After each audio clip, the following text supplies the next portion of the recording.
Get started. Yeah. Turn in your Bibles to 3 John. 3 John's where we're going to be today. 14 verses. You think we can cover 14 verses in 30 minutes?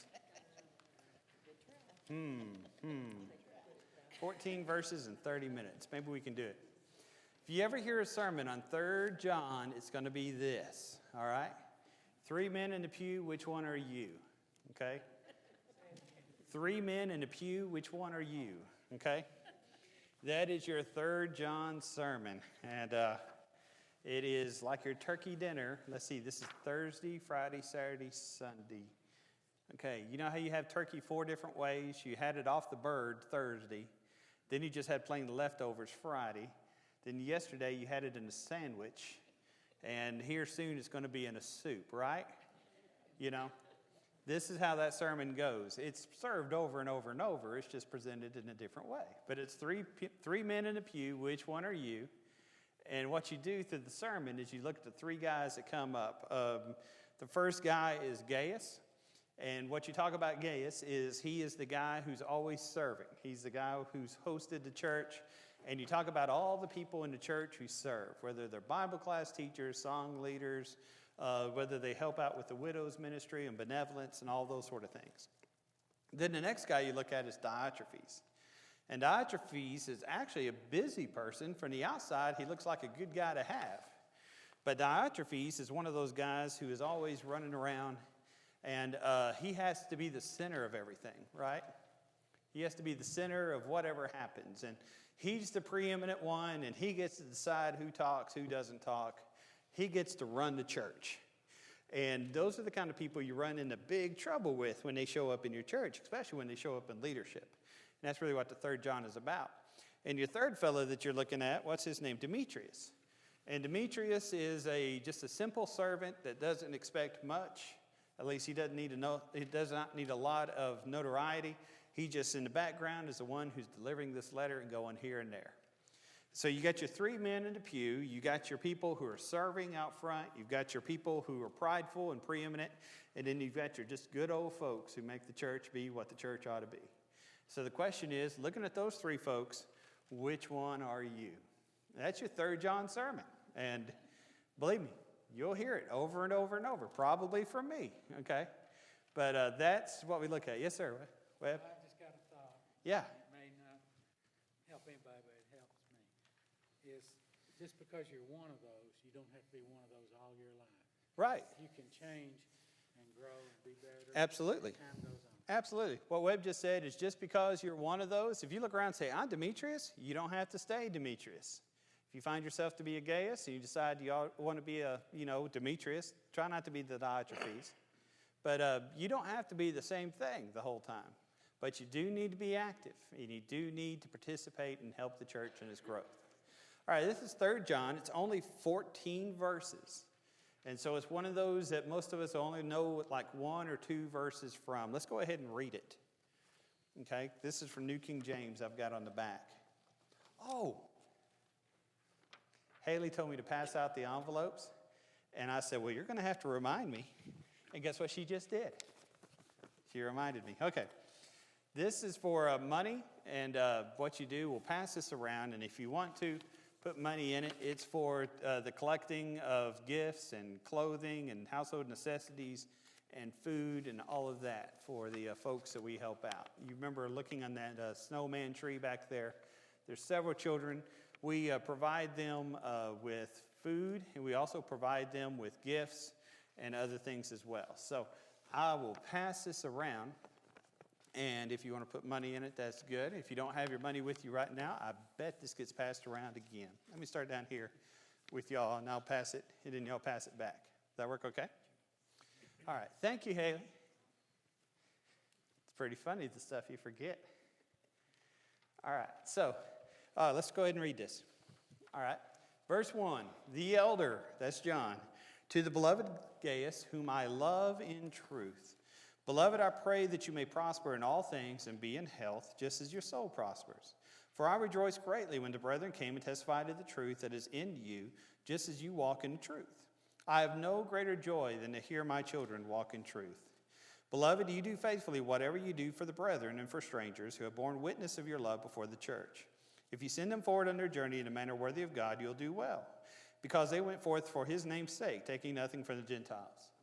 Therefore, we ought to receive such, that we might become fellow workers for the truth. I wrote to the church, but Diotrephes, who loves to have preeminence among them, does not receive us. Therefore, if I come, I will call to mind his deeds, which he does, prating against us with malicious words. And not content with that, he himself does not receive the brethren, and forbids those who wish to, putting them out of the church. Beloved, do not imitate what is evil, but what is good. He who is good is of God, and he who does evil has not seen God. Demetrius has a good testimony from all and from the truth itself, and we also bear witness that you might know our testimony is true. I had many things to write, but I do not wish to write to you with pen and ink. But I hope to see you shortly, that we may speak face to face. Peace to you. Our friends greet you. Greet the brethren, or greet the friends by name.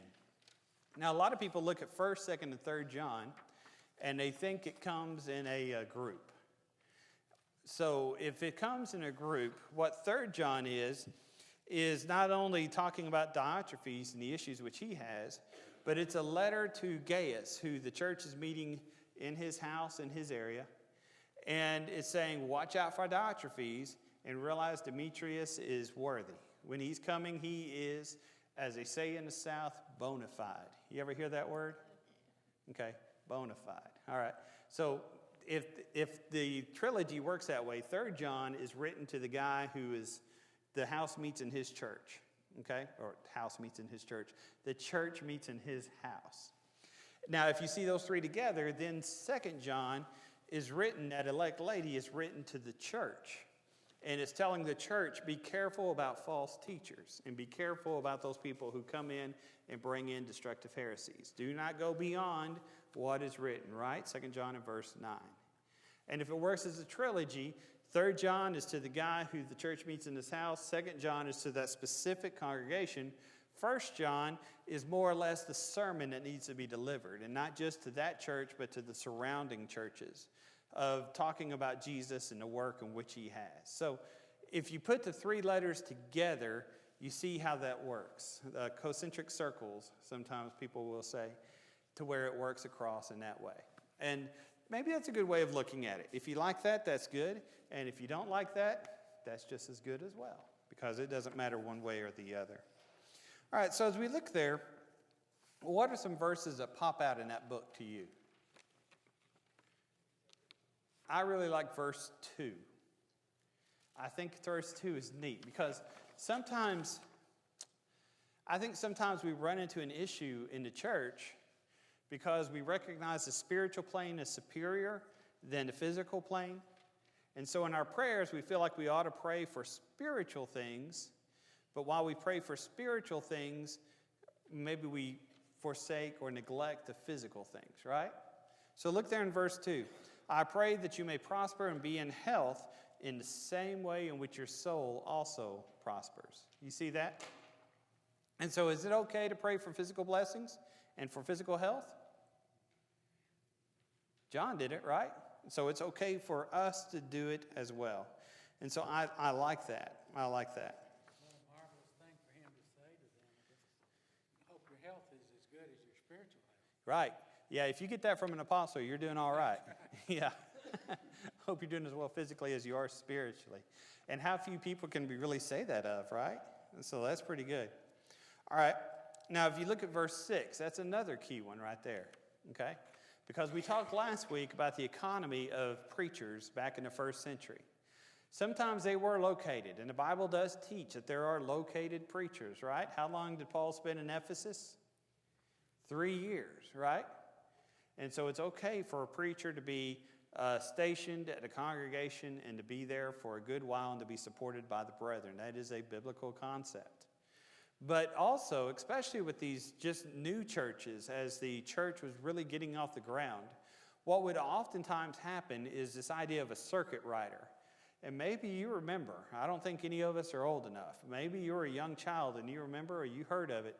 The idea of circuit preachers who would come in and on different weeks they would preach at a different church. You read back in the literature of late 1800s, early 1900s, you see that happening even a lot around here. The preacher would come every third Sunday. Now, they would still get together on the other Sundays, worship, take the Lord's Supper, but usually it was Bible reading.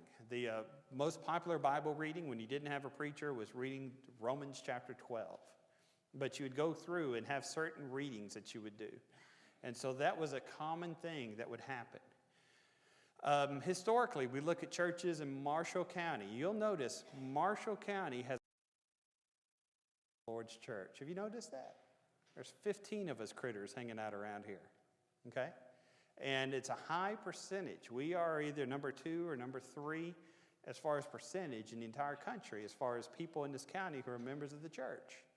Anybody know why? Besides, we're just awesome?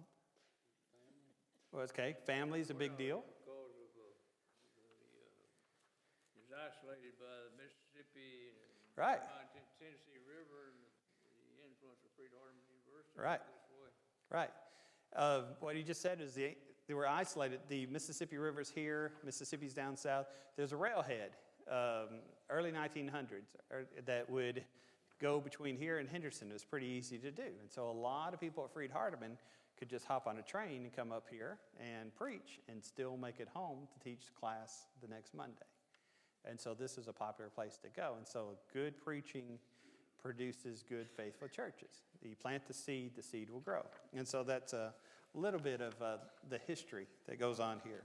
Yes, sir. That's exactly what we're seeing in Benin. Oh, that's a good point. There, and it's sending people out and preaching and establishing churches and all. And if time goes on 100 years, I think the Lord's going to see a huge blessing in that part of the world. Absolutely, absolutely. Well, what we've just said is that's a lot of what we see in Benin. The church is producing, the school there is producing preachers who are planting churches, and you see just a huge concentration of pure, plain gospel preaching, and it's having a huge effect in that part of the world. And so here in 80, 100 years from now, you're going to see the church there is very strong and very powerful. Good point. Good way of looking at that. Very good. Okay. And so what would happen back in the first century is a preacher would do a circuit. And of course, he would come, he would stay. Remember, churches were in houses back then. He would stay with a family that would support him and take care of him. They would bless him, feed him, sometimes pay him, and then they would send him to the next city so that he could preach. And sometimes he would come back, sometimes he would do some sort of missionary journey, like what Paul did several times in the book of Acts. So 2 John is a warning. 2 John says, listen, you check this guy out and see if he's preaching. 1 John chapter 4, verse 1, right? Test the spirits to see if they're of God. Make sure he's preaching the gospel message before you let him in that pulpit and before you send him on to another congregation. And so we see here also where John is writing about the goodness that they're having in verse 6 as they send them forward on each journey which goes through. But verse 9, we see an issue, right? Diotrephes, okay? Does ego ever run into trouble in the church? People in church ever have egos? All the time, right? Okay? The most dangerous part of being a preacher, you know what it is? It's ego, all right? You get to stand in front of all these people every Sunday and you tell them how they're supposed to live, all right? And that's not really what goes on, but it's what a lot of people think goes on, especially preachers. And they start getting this mindset of having lots of authority. And they start getting this mindset of they control things. And especially if things are going good, they're going good because of him. And they forget to include God in the whole thing. Remember, Moses got in trouble that second time, not because he struck the rock. He got in trouble because of what? His pride. The sin of presumption is the way it's said in Numbers, okay? Must we always bring forth the water from this rock? Now, did Moses bring forth water from that rock? No. God was the instrument, or Moses was the instrument God used to bring forth that water. But Moses didn't bring out that water, okay? in the work of the churches grow because of the preacher. No, they work because God works through the preacher. God works through that gospel message. And so that's why preachers have to keep egos in check. Now, it's not just preachers, though. A lot of times members will look and say, look at what I've done. Look at how important I am. Look at how I've done this or that or whatever else. And we get ourselves carried away and we think the world revolves around us. And it doesn't. And so that's why it's so important. And especially Paul emphasizes over and over humility. In humility, look to the needs of others and not just to yourself, right? Philippians chapter 2 and verse 3, right? Work with Yoda and Syntyche. Philippians chapter 4 and verse 2. Help them to get along. You see over and over the idea of humility being needed in the church. We need to be humble one with another. Because Diotrephes showed up in the first century, and guess what? He shows up even in the 21st century. So we've got to be very careful about that. Now, what I wrote down as the key verse is verse 11. Do not imitate evil, but imitate that which is good. All right. A lot of people say, I don't imitate anybody. I am my own independent person. Right? Okay. Is that true? One of the fun things to do nowadays, if, old people can look at millennials and laugh. All right. One of the fun things to do with millennials is you hear about how they're all totally different, but you go and see a group of 100 of them, and they're all so different that they look what? The exact same, okay? Because they're all rebelling in the same way, okay? Because there's something that each one of us imitates to, something that each one of us gravitates towards. And whatever those issues are in our life are what we follow. And so what is John telling us here? He's saying recognize the influence that things have on you and imitate what? Good people, good things, good thoughts. Put those in your mind. It will help you to be a better person. But when you cut yourself off from good people, when you cut yourself off from good things like the Bible, and you cut yourself off from good situations, guess what happens? When people leave God, they don't just go from here to here. They go where? Far, far away.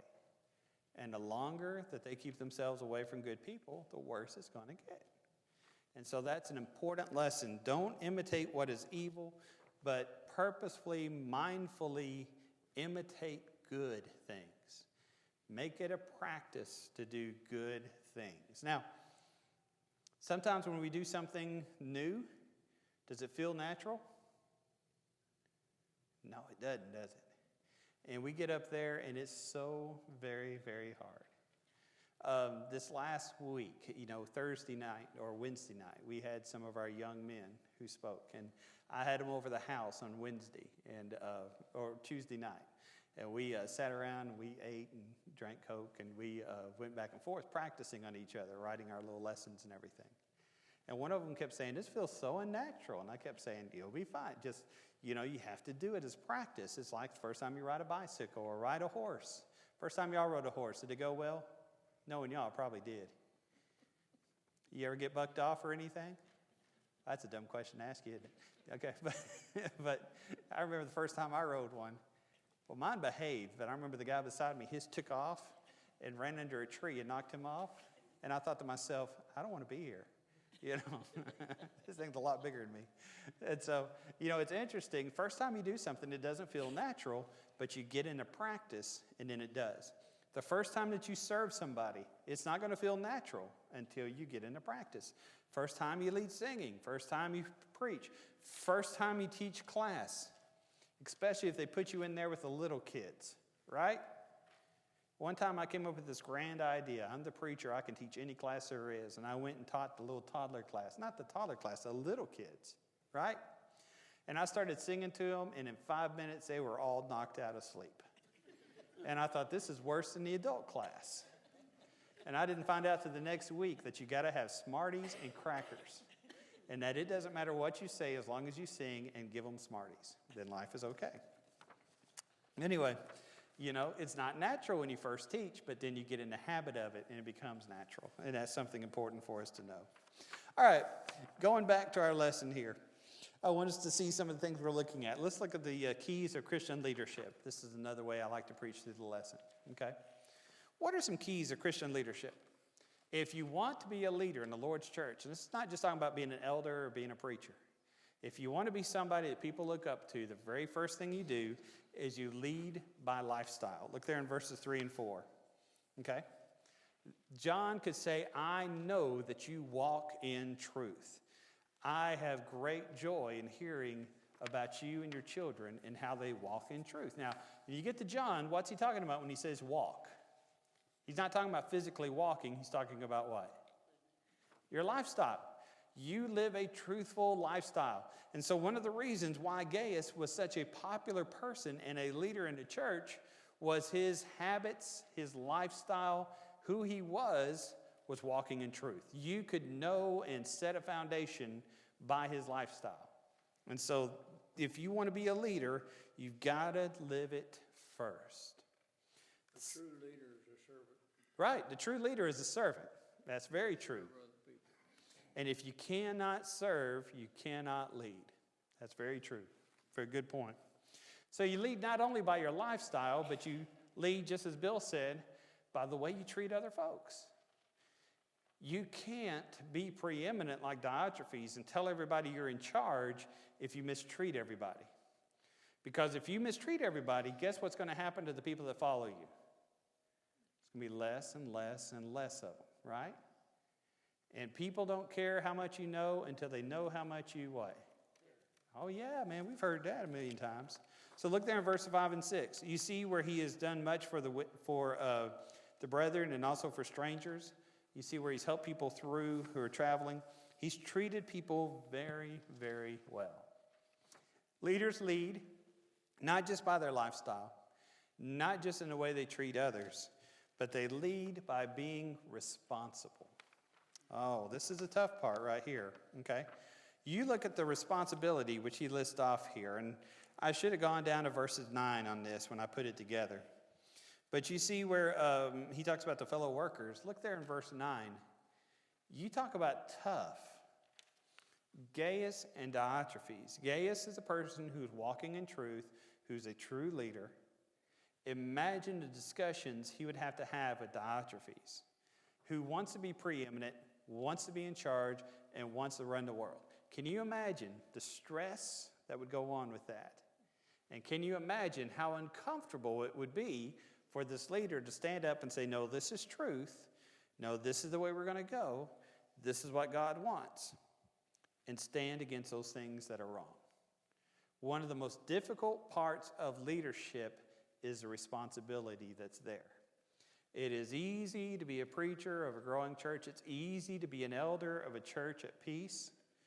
But man, when things go badly, it is hard to be a leader because you have to be responsible and make sure that you can right the ship and that things go the way they need to go. Okay? Leaders lead by acting and not reacting. Okay, can this be hard? Okay. Maybe you watched football yesterday. Football yesterday and Thursday, it was all over TV, right? What would happen is an offensive lineman or defensive lineman would run up to somebody and whack them across the head or push them down, okay? And that would cause a commotion, but nobody would really see what was happening. The other guy would get mad, get back up, and push back. And that's when everybody was watching, and the referee would throw a flag, and whose fault was it? Whose fault is it when that happens? It's always the one that reacts, right? Okay? Maybe you had more than one kid, and if you had more than one kid, you always heard something, and it was something akin to this. Everybody has their own vocabulary. He did it, right? And sometimes they even add a word. He did it first, okay? Any of y'all ever hear that in your house? Oh, my goodness, right? Okay? And what is that? It's people reacting rather than acting. And so the lesson is, the lesson's not punch people when nobody's looking. That's not the lesson. The lesson is don't let other people control who you are. Don't let other people control your actions. You be you. All right? Mm-hmm. Just talk about Ed. Just talk about Ed. It'll work out. You are that way, huh? All right. Confessional time. Confessional time. Okay? And so, you be you. Don't let other people control who you are. Don't let other people control whether or not you get to go to heaven. You be you. I told the story before. You remember, I know I've told it a million times. When I lived in Tennessee, I went and visited. We had this boy that would come, but his parents never would. I went and visited the parents, and I said, listen, your kid loves coming to church. We would love to have you. I was just a snotty-nosed kid from college, didn't know anybody. Of course, everybody there is related, like everybody here is related, for centuries, it seems. I was talking to him, and he said, well, we can't come. You remember why he couldn't come?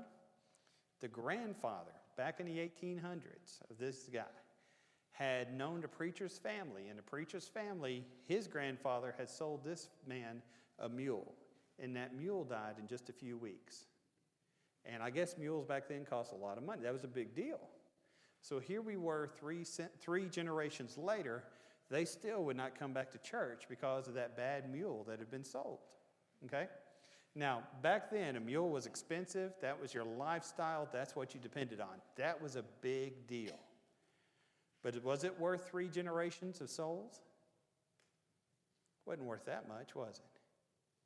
And sometimes we allow the actions of other people to kick us out of church. Sometimes we allow the actions of other people to make us lose our soul. Don't let that happen. Okay? Go on with life. Get right with God. Don't let anybody be so important or so strong that they take away your relationship with God. True leaders not only walk in truth, but they're also, verse 12, a model. If your kids grow up to be just like you, are you going to be happy?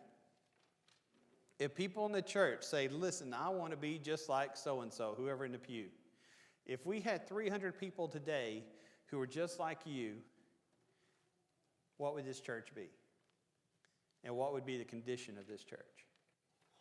You need to be a model, somebody who shows exactly how it is you need to live. All right, so what you see here are those 3 people. You see the commendation, the exhortation, and the conclusion. But you see 3 different people. You see Gaius, who is an example, a doer, a leader, who's walking in truth, doing everything he can to help the church to grow. You see Demetrius, who is carrying this letter, working in his own way. We never see him preaching a sermon, but he's working in his own way to help the church. And then you see Diotrephes, a man who it's all about him, a man who wants to run the world, a man who wants to be in charge and have everything work the way he wants it to work. You got those 3 things working there. So the question is, which one are you going to be? And how is it that you want to live? Okay? Any comments? Do you have any idea how big this congregation is? No, we don't know how big this church was where he sent it. John, according to church tradition, was the bishop or one of the bishops of the church of Ephesus. And so that is in Asia Minor, modern-day Turkey. He spent some time over there in Patmos. And the church history, if you get into Greek Orthodox, they really want you to get Peter and John in what today is Istanbul or Constantinople. One or the other is what it's called nowadays, depending on who's conquered what this century. But somewhere in that area of eastern Turkey, most likely is where John's influence is. Istanbul. It's Istanbul nowadays. Yeah. Okay. But that's a good question. Exactly where this is written, we don't. And so, you go into, is it called the Hagia Sophia? Has anybody been there? What? There's a huge mosque there, which is a redecoration of the huge church building that was there when it fell in 1247 or so. And if you go through there, one thing the Muslims didn't destroy was some of the pictures of John across the roof. And so you can still see pictures of the Apostle John because they really liked him, John and Peter. He's the basis of the Greek Orthodox Church or the Eastern Orthodox. which is church history that has nothing to do with 3rd John, but it's fun to talk about. All right, any other questions or comments? I think I'm through with you. I know preachers never run out of things to say, but this preacher has. So thanks for being here, and as I always say, don't run in the halls, okay? Otherwise, I'll make your kids come sit with you next week to make you behave. All right? Thanks for being here.